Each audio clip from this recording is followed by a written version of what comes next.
Hey, my dears, my friends, my students, and our Gurukulam family. Welcome back to Gurukulam Career Academy.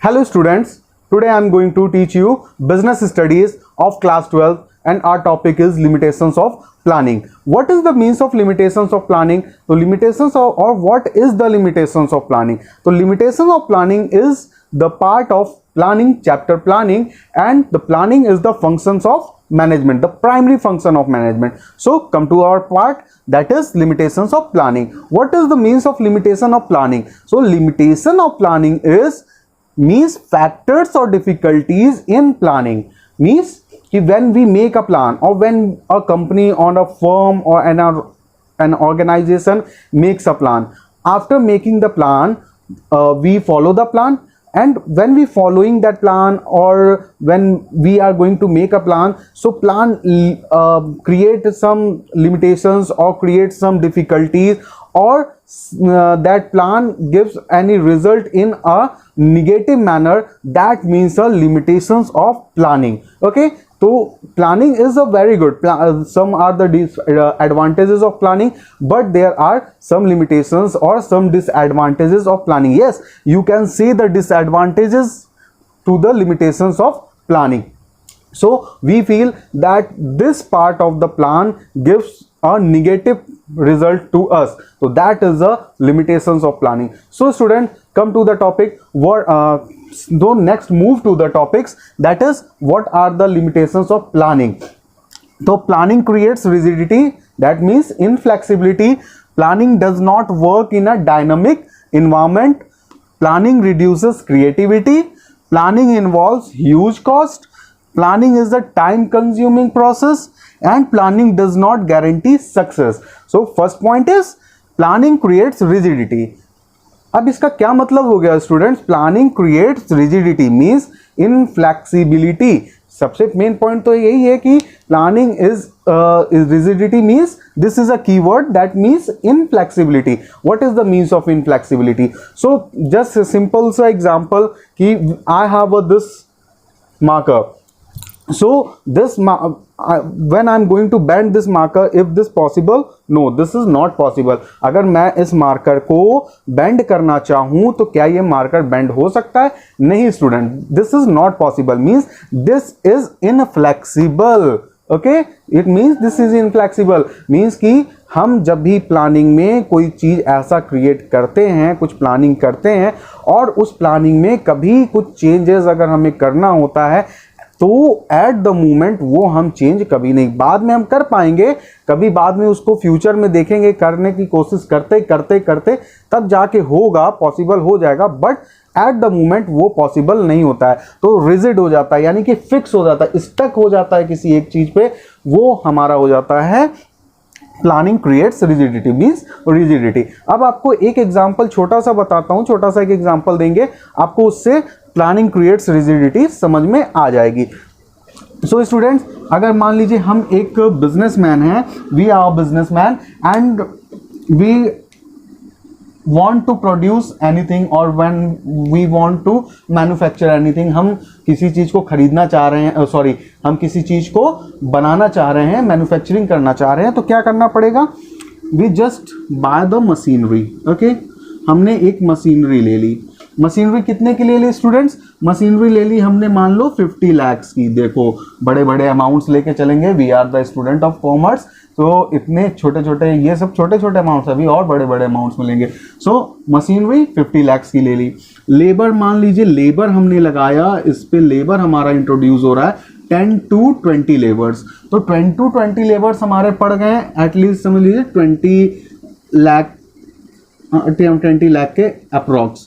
And now we consume a raw material और we buy a raw material.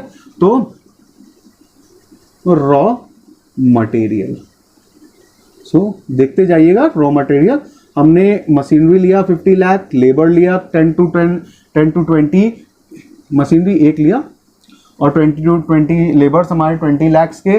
Raw materials हमने ले लिया 2 करोड़ का. After that 52 7 और external हमारे expenses हो गए external हमारे एक्सपेंसेस हो गए, external expenses something that expenses is of 30 lakhs, okay 30 lakhs। Totality में अगर हम टोटल करेंगे that is 3 crore rupees, 3 crore rupees. तो व्हाट इज द मीन्स, अब हमने एक प्लान बनाया स्टूडेंट्स कि हम एक मशीनरी, एक किसी चीज़ की मैन्युफैक्चरिंग करने जा रहे हैं।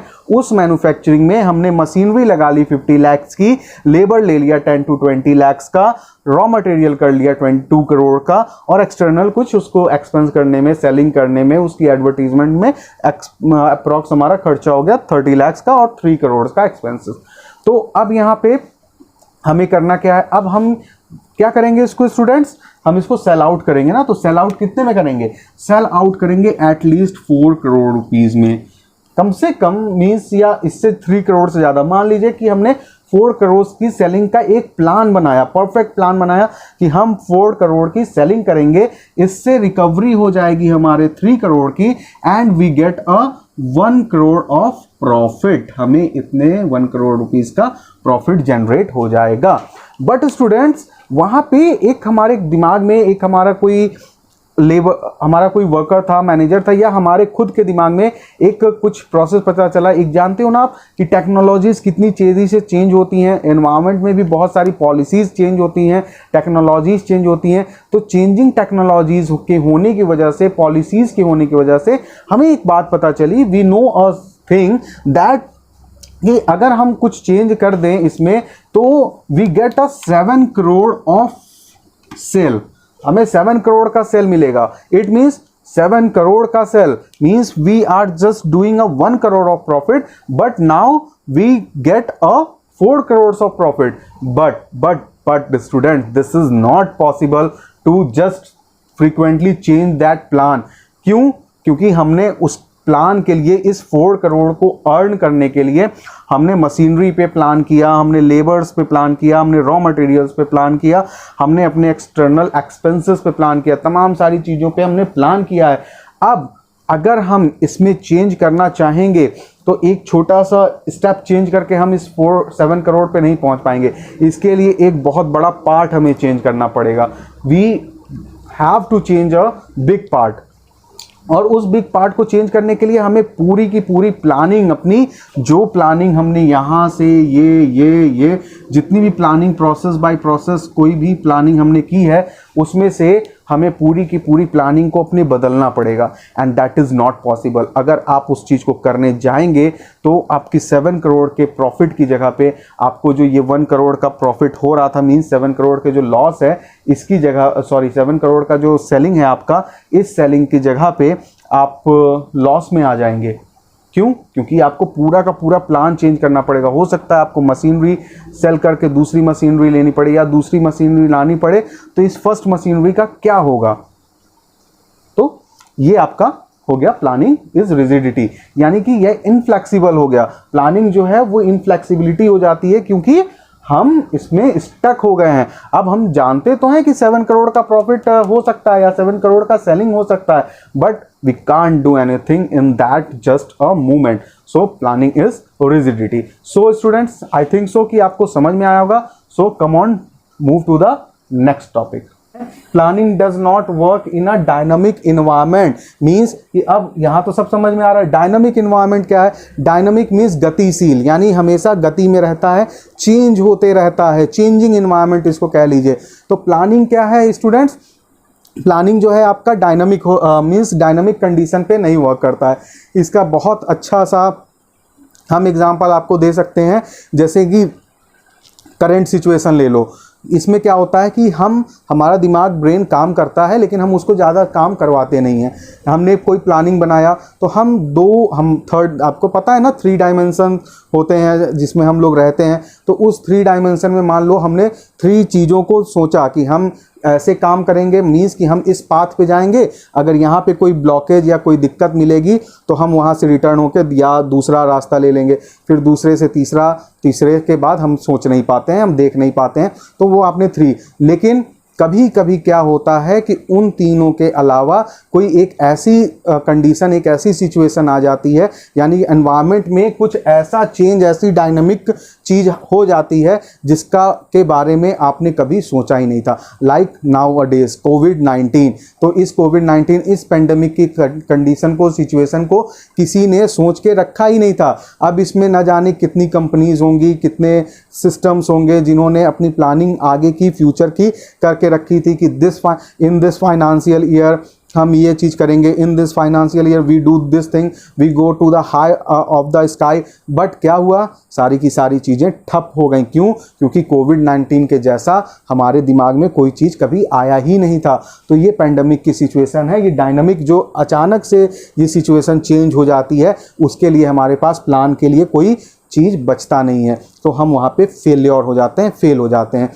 कभी कभी उस पर रुकने की कोशिश करते हैं, बट लिमिटेशंस है। अब उसमें भी आगे जाएंगे तो फेल हो जाएंगे, या फिर उस पर रुके रहिए तो भी धीरे धीरे आप फेल होते जाएंगे। तो ये आपका कुछ लिमिटेशंस होती हैं।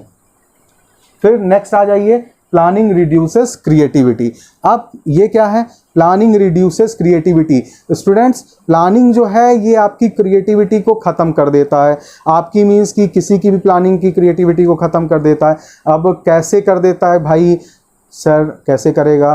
सर ये ऐसे करेगा कि प्लानिंग जो है, अभी आपको पता है ना, मैंने पढ़ा है, आपने मैनेजमेंट पढ़ा है, पढ़ा ही होगा, आई थिंक सो, बहुत ब्रिलियंट स्टूडेंट हैं आप लोग, पढ़ा होगा मैनेजमेंट। मैनेजमेंट के कितने लेवल होते हैं? थोड़ा सा रिकॉल करते हैं। मैनेजमेंट के 3 लेवल्स होते हैं स्टूडेंट्स। पहला होता है आपका टॉप लेवल, सेकंड आपका होता है मीडियम लेवल या मिडिल लेवल कहते हैं, मीडियम लेके चलते हैं, मीडियम लेवल। थर्ड होता है आपका मीडियम लेवल, और थर्ड होता है आपका लोअर लेवल। ये 3 लेवल होते हैं मैनेजमेंट के। हम इन 3 लेवल पे मैनेजमेंट के काम करते हैं। तो ये 3 लेवल में क्या होते हैं? आपके टॉप लेवल मैनेजमेंट में कौन आ जाते हैं? BOD आ जाते हैं, मतलब बोर्ड ऑफ डायरेक्टर्स। उसके बाद CMD या MD आ जाते हैं, यानी कि कंपनी के मालिक, या फिर ओनर भी होते हैं। CMD MD कुछ कभी कभी अलग रहते हैं, तो ये आ जाते हैं। फिर आपके इसमें मैनेजर्स आ जाते हैं। बस दैट्स इट, इतना जान लो। मैनेजर्स या डिपार्टमेंटल मैनेजर मान लो, डिपार्टमेंटल मैनेजर, ओके।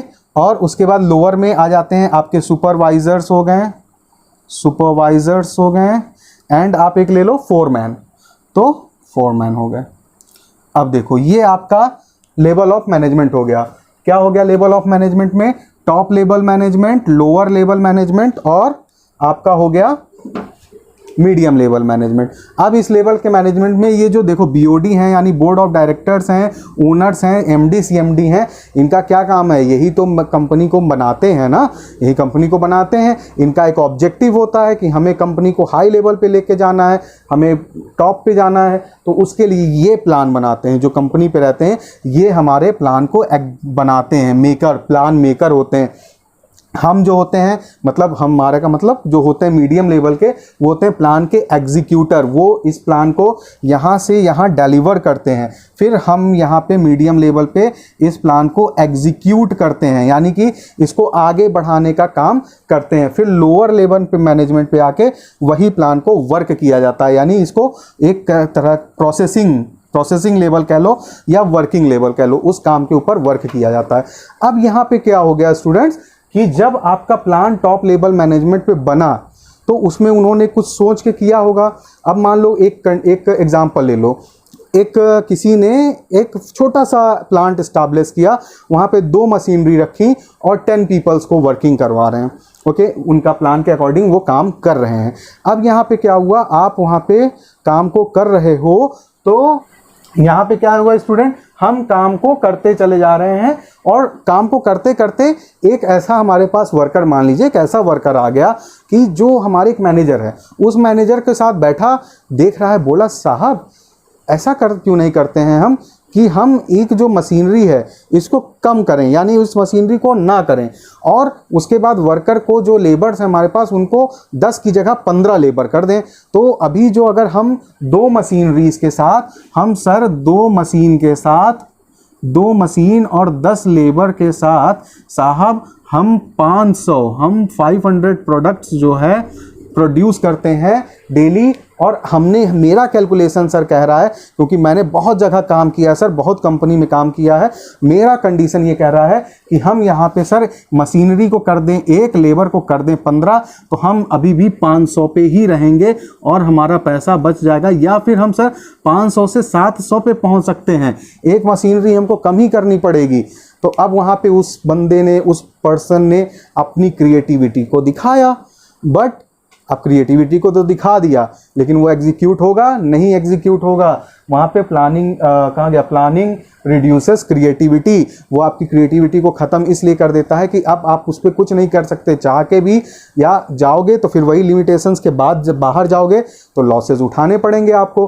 अब ये चीज़ पहुंची मालिक के पास, मालिक सोच रहा है, मालिक को बताया, मालिक को ठीक लगा, बट अरे उसने तो कुछ प्लान करके किया था ना, इन सारी चीज़ों को, 2 मशीन्स लगाई थी, अब क्या होगा, एक मशीन को बंद कर दे तो उसकी कॉस्ट अब उसको देनी पड़ेगी, उसका मशीन है अचानक बंद कर दिया या कुछ भी कर दिया या बहुत दिन से बंद पड़ गया तो उसमें भाई दिक्कत आ सकती है, मशीनरी आइटम है, कुछ ख़राब हो गया। अब 10 की जगह 15 लेबर चाहिए, स्किल्ड लेबर लेके आओगे आप काम करने के लिए, अब उसको मार्केट में ढूंढने के लिए आपको टाइम लगेगा, स्किल्ड लेबर, उतने दिन में आपका प्रोडक्शन इफेक्टिव हो जाएगा, इफेक्ट पड़ेगा उस पर, कुछ दिक्कत आ सकती है, आपका प्रोडक्शन कम हो जाएगा या क्वालिटी कम हो जाएगी, और ये बहुत सारी चीज़ें ऐसी हो सकती हैं। अब पता लगा उसको मशीनरी बेचनी पड़ जाए, अब मशीनरी बेचे, पता लगा बेचारे ने 10 लाख की मशीनरी खरीदी थी, मार्केट में बेचने गया तो उस मार्केट में बेचने गया, मार्केट में उसको मशीनरी कोई खरीदने वाला नहीं है, मशीनरी उसको 5 लाख में बेचनी पड़ रही है, 5 लाख का नुकसान हो रहा है अलग से,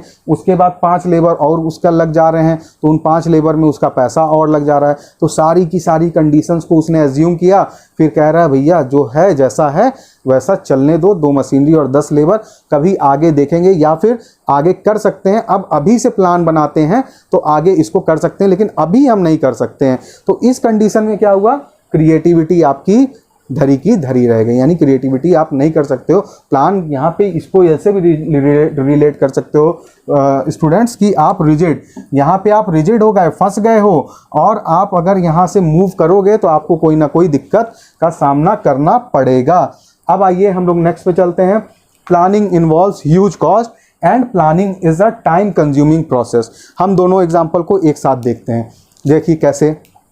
अब प्लानिंग इन्वॉल्व्स ह्यूज कॉस्ट में क्या आ जाएगा कि प्लानिंग भाई कंपनी के लेवल का हो रहा है, हम बिजनेस स्टडीज कर रहे हैं तो कंपनी के लेवल पे, बड़े लेवल पे प्लानिंग हम देखते हैं। अब बड़े लेवल के प्लानिंग देखने के लिए हम 2 दोस्त आपस में बैठ के प्लानिंग नहीं कर रहे हैं कि 2 मिनट में प्लानिंग किया और काम खत्म, एग्जीक्यूट कर लिया, नहीं, हमें प्लानिंग करनी होती है, पूरा सब चीज़, इन्वायरमेंट, कंडीशन, फाइनेंस और रिसोर्सेज, सभी चीज़ों को देख के प्लानिंग करनी होती है। तो उस प्लानिंग को करने के लिए ज़्यादा टाइम लगता है, बहुत ज़्यादा टाइम लगता है, प्लस प्लानिंग करने के लिए बहुत हायर एजुकेटेड प्लानर की ज़रूरत पड़ती है। अब एक एग्जांपल ले लो कि मान लो आपका क्या हुआ, आपको एक होटल बनाना है, 5 स्टार होटल बनाने के लिए सोच रहे हो।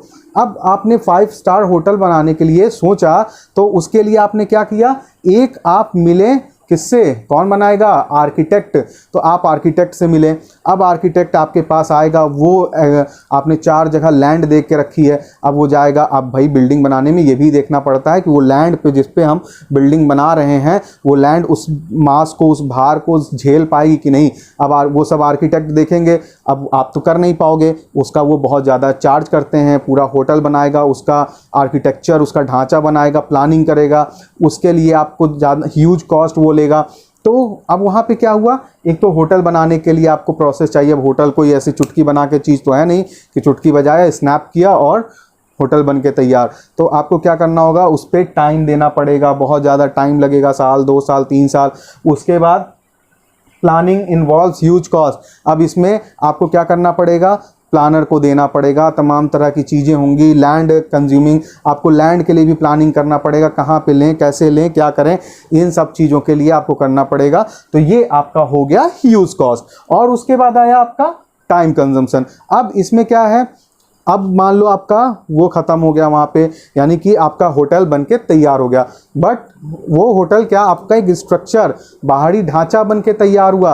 अब अंदर में भी आपको, अब आप जानते हो ना इस समय इंटीरियर डेकोरेशन, होटल में interior decoration is very must. तो उसके लिए आपको आपको इंटीरियर डेकोरेटर की जरूरत पड़ेगी। फिर वो interior decorator what, interior decorator means a planner, he came to your hotel and check your all things and just do a planning. जैसे यहाँ पे ये फूल लगाएंगे, यहाँ पे ये बल्ब लगाएंगे, यहाँ पे ये पावदान लगाएंगे, पावदान यहाँ लगाते हैं, यहाँ पे ये पावदान लगाएंगे तो अच्छा लगेगा, तो वो भी प्लानिंग करेगा, प्लानिंग के लिए बताएगा, वो भी आपसे क्या करेगा, चार्ज लेगा बहुत ज़्यादा। तो प्लानिंग इन्वॉल्व्स ह्यूज कॉस्ट, वो ज़्यादा पैसा लेगा। फिर अभी तक तो आपको 2 साल लगा होटल बनाने में, अब उसको जब तक आप भैया इंटीरियर डेकोरेशन नहीं करवा लोगे तब तक कैसे काम करोगे, तब तक होटल कैसे ओपन करोगे, तो उसके लिए फिर टाइम कंजम्पशन जाएगा। तो टाइम प्रोसेस हो गया ना। तो प्लानिंग इन्वॉल्व्स टाइम प्रोसेस है, बहुत ज़्यादा टाइम लेता है, प्लस आपका कॉस्ट भी ज़्यादा उसमें लगता है। उसके बाद planning does not guarantee success. Next है, लास्ट है, planning does not guarantee success. Means कि सब कुछ आपने कर लिया, इसी होटल को पकड़ लेते हैं, होटल बहुत अच्छा लग रहा है हमको इसलिए होटल को पकड़ लिया। अब होटल पकड़ लिया आपने होटल बना लिया, प्लानर को पैसा दिया, आपने आर्किटेक्ट को पैसा दिया, आपने अपने इंटीरियर डेकोरेटर को पैसा दिया, कि सबको पैसा दिया, बिल्डर को पैसा दिया, सबको पैसा दिया, बहुत ज़्यादा पैसा दिया, लैंड में खिलाया, टाइम बहुत ज़्यादा दिया 5 साल। बट अब क्या हुआ, आपको उसका रिस्पॉन्स सही नहीं मिल पा रहा है। ऐसा पता चला कि जिस जगह पे आपने किया था वो जगह आपकी बेकार होती जा रही है, या उस जगह पे लोगों का आना जाना कम हो गया, तो आपको वहाँ से जो आपका होटल है उस होटल में आपका क्या हो गया, सक्सेस नहीं हो रहा है, वो रिस्पॉन्स नहीं मिल रहा है। तो अब आप क्या कर सकते हो, आपको करेगा कि चलो अब मान लो कि आप कॉस्ट कम कर दो अपने रूम्स की, अपने सर्विसेज की, आप वो कर दोगे तो आप लॉस में आ जाओगे, नहीं करोगे तो लोग आपकी तरफ नहीं आ रहे हैं, बहुत सारी चीज़ें होती हैं। तो प्लानिंग जो है बेटा, आपको सिर्फ प्लानिंग ये बताता है कि आप ऐसे करोगे तो शायद सक्सेस पा जाओ। प्लानिंग एश्योरेंस नहीं देता है that I am giving you assurance you will do a plan and you go on the path of plan so you become a successful और योर बिजनेस बिकेम सक्सेसफुल। तो नहीं, planning ऐसा नहीं करता है। प्लानिंग में सिर्फ आपको वो बताता है कि आप ऐसे करोगे, बहुत से लोगों ने प्लान पे काम किया है तो आगे सक्सेस होते हैं, बट ज़रूरी नहीं है कि आप करेंगे तो आप भी सक्सेस हो जाएंगे, लेकिन प्लान करना चाहिए। 50-50 या 60-30 का, 60-40 का, 70-30 का रेशियो लेके चलिए, ये आपका होता है प्लानिंग। तो स्टूडेंट्स हम यहाँ पे सम अप कर लेते हैं जल्दी से। क्या आपने देखा, प्लानिंग क्रिएट्स रिजिडिटी, टिके रहते हो, अड़े रहते हो उसी चीज़ पे, आप उससे आगे नहीं बढ़ सकते हो चाह के भी। दूसरा, planning does not work in a dynamic environment. आपने कुछ सोचा और आपके सोचने के अकॉर्डिंग प्लान किया, और वो प्लानिंग आगे चल के आपका सोचना जो है कोई और कंडीशन आ गई और आपने तो प्लानिंग किया ही नहीं, तो वहाँ पे आपका प्लानिंग हो जाएगा fail. That is limitation of planning. तीसरा, आपका प्लानिंग रिड्यूसेस क्रिएटिविटी। बताया कि आपने प्लानिंग कुछ सोच के किया, लेकिन अब आपके दिमाग में कुछ क्रिएटिविटी आई या किसी के दिमाग में कुछ क्रिएटिविटी आई, अब आपको उसको इंप्लीमेंट करना चाहते हैं बट इंप्लीमेंट नहीं कर सकते हैं। व्हाई? बिकॉज की प्लानिंग आपने पूरी की पूरी कर रखी है, और प्लानिंग छोटा मोटा प्रोसेस, मैंने बताया कि आप कहीं दोस्त के साथ बाहर घूमने नहीं जा रहे हैं कि 2 मिनट में प्लान कर लिया, चलो अब कार से नहीं तो बाइक से चल लेंगे, नहीं, ये कंपनी की प्लानिंग है। हम बिजनेस स्टडी पढ़ रहे हैं तो बिजनेस की प्लानिंग है। तो एक छोटी सी चीज करने के लिए हमें पूरा का पूरा चीज़ों को चेंज करना पड़ेगा, इसलिए वहाँ पे क्रिएटिविटी का कोई करंट में गुंजाइश नहीं रह जाता। हो सकता है उस क्रिएटिविटी को आप आगे यूज़ कर सको, बट करंट में आप नहीं कर सकते हो। तो ये हो गया। फिर ह्यूज कॉस्ट में प्लानिंग लॉन्ग प्रोसेस है, टाइम टेकिंग प्रोसेस है, तो जितना टाइम लगता जाएगा उतना कॉस्ट बढ़ती चली जाएगी, जितना टाइम लगता चला जाएगा उतनी कॉस्ट बढ़ती चली जाएगी, जैसा अभी होटल का एग्जाम्पल देखा। और फिर planning does not guarantee success. Planning में आपका सक्सेस गारंटी नहीं है कि आपने प्लानिंग किया तो आप सक्सेसफुल होगे ही। हो सकता है हो जाओ और नहीं हो सकता है, तो क्या कर सकते हो। प्लानिंग में अगर ऐसा डायनामिक सिचुएशन कोई आ गया तो आपकी प्लानिंग वहीं पे फेल हो जाएगी। तो ऐसा आप समझ लीजिए 70-30 का प्रोसेस होता है। आपकी प्लानिंग अगर आप करके चलते हैं तो चांसेस बढ़ जाते हैं आपके सक्सेस होने के। ओके स्टूडेंट, तो आई थिंक सो कि आपको ये लिमिटेशंस ऑफ प्लानिंग समझ में आई होंगी। नेक्स्ट क्लास में नेक्स्ट में हम और इसके आगे चर्चा करेंगे।